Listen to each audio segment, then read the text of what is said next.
السلام عليكم ورحمة الله تعالى وبركاته كلنتو عن وناكسن داوديال ومركله iyo barnaamijkeeni su'aalaha oo markale aynu la dhex qaadi doono magaalada Burco soo saaraha barnaamijka daawadayaal oo anigoo Xasan Xanduladun Carbeed toddobaadkani barnaamijkeena su'aalaha dadka ku dhaqan magaalada Burco xarunta gobolka Togdheer aan la dhex qaadaya ayaa waxay tahay adiga oo xaqiiqada ka waramaya waxa aad noo sheegtaa waqtigii kuugu dambeysay ee aad kala furto kitaabka Qur'aanka Kariimka marka uu qofku nooga warbixiyo xilligii ugu dambeysay sidoo kale isagoo dhabti sheegaya waxaan weydiin doonaa bal xilligii ugu dambeysay oo isticmaalo internetka ama social media bal yara qiyaas ilaa sanadka ugu dambeeyay waxa ugu dambeeyay bir hore ilaa xilliga yara qiyaas sanadkii bay noqon kartaa talo ilaa 2000 way aad u mahadsan tahay 2000 baa kugu dambeysay sanadkan maanta lagu jiraan oo 2019 walaal barnaamijka su'aalaha iyo telefishka goobjoog su'aal baan ku weydiinayaa xilli ma kugu dambeysay aad xaqada ka waramaya akhrinta kitaabka kariimka wallahi de waxa ugu dambeysay intaan garanayo rabaanti dawladda ugu dambeysay isticmaalka iyo adeegsiga internetka xilli ma kugu dambeysay aad xaqada ka waramaya xalay ugu dambeysay ku jira internetka waxay la joogtaa Nimco Axmed Umar nimco waa telefishka goobjoog iyo barnaamijka su'aalaha ku soo dhaw waan ku dhaw wala qaalay nimco waxaan ku weydiinayaa aad xaqada ka waramaya xilli ma kugu dambeysay akhrinta iyo kala furista kitaabka kariimka walaal waxay ugu dambeysay saaka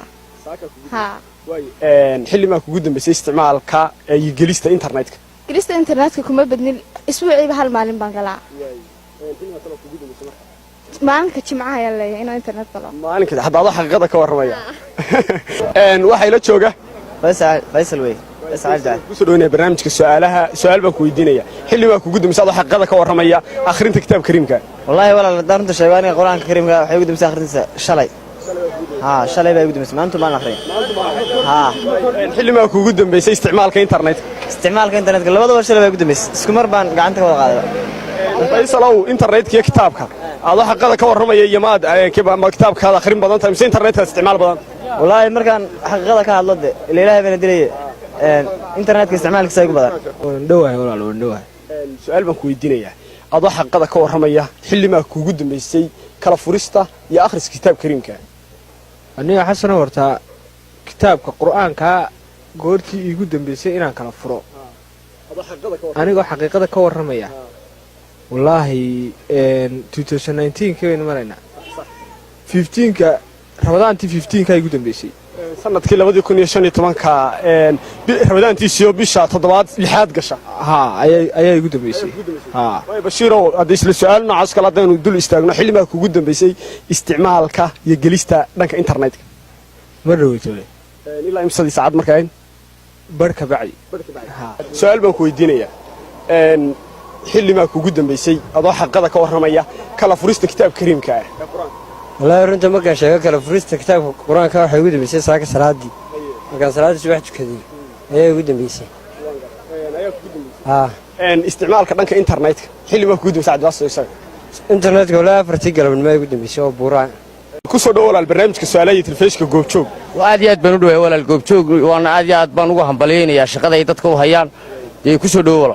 aad baad u mahadsan tahay dhalinyarada maanta waxaan weydiinayaa su'aal barnaamij diinta ku salaysan iyo maadigaba adoo xaqiiqada ka waramaya kulli nin weyn mas'uulan oo waata xilli ma kuugu dambeysay kala furistii akhrinta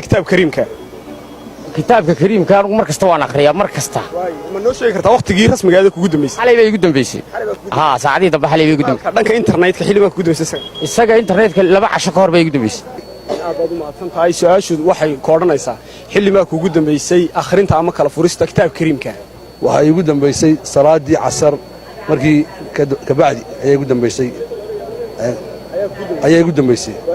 xilli ma kuugu dambeysay adeegsiga iyo isticmaalka internetka anigu internetkana ma isticmaalo mobilka hadan ka hadalshaa baan ku hadlaa anigu